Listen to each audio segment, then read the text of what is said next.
Last fall, the Beatles released Now and Then, a long-awaited digital reunion between all four Fabs, was made possible through cutting-edge technology, touted as the final entry in the band's storied canon. It provided fans with a happy ending to a 60-year saga, and the chance to hear Paul McCartney join voices with his late partner, John Lennon, once again. Though indeed moving, it was a reunion that didn't occur in reality. The Beatles tragically never reconvened in the studio prior to Lennon's murder on December 8, 1980, robbing the world of more potential Beatles albums and McCartney of his dear friend. Many assume that Lennon and McCartney's recording relationship ended with the band's breakup at the dawn of the 70s. But in truth, they quietly teamed up in an LA studio for a one-off, impromptu session in 1974. The diverse and nuanced reasons for the Beatles' split are as complex as the men themselves, requiring volumes of books, not to mention legal documents, to unravel. The partnership was dealt its mortal blow with the death of band manager Brian Epstein in August 1967.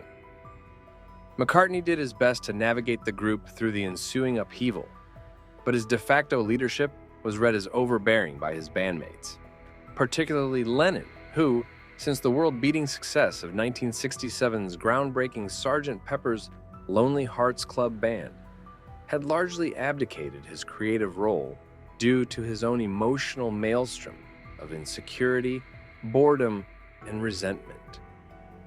After Brian died, we collapsed, Lennon said in an infamous interview with Rolling Stone founder Jan Wenner in December 1970.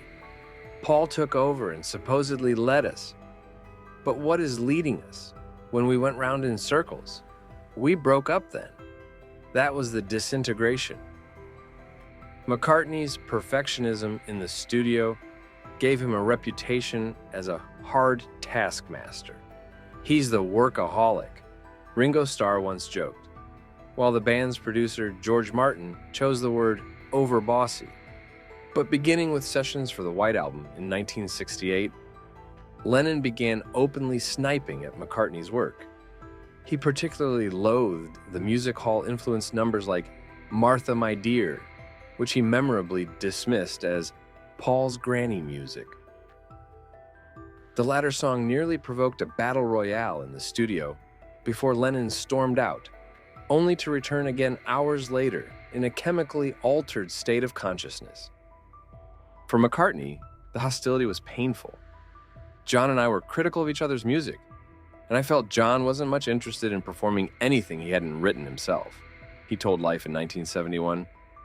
So I felt the split coming, and John kept saying we were musically standing still. Lennon wasn't particularly taken with the high-concept McCartney-helmed projects that the band were obliged to go along with.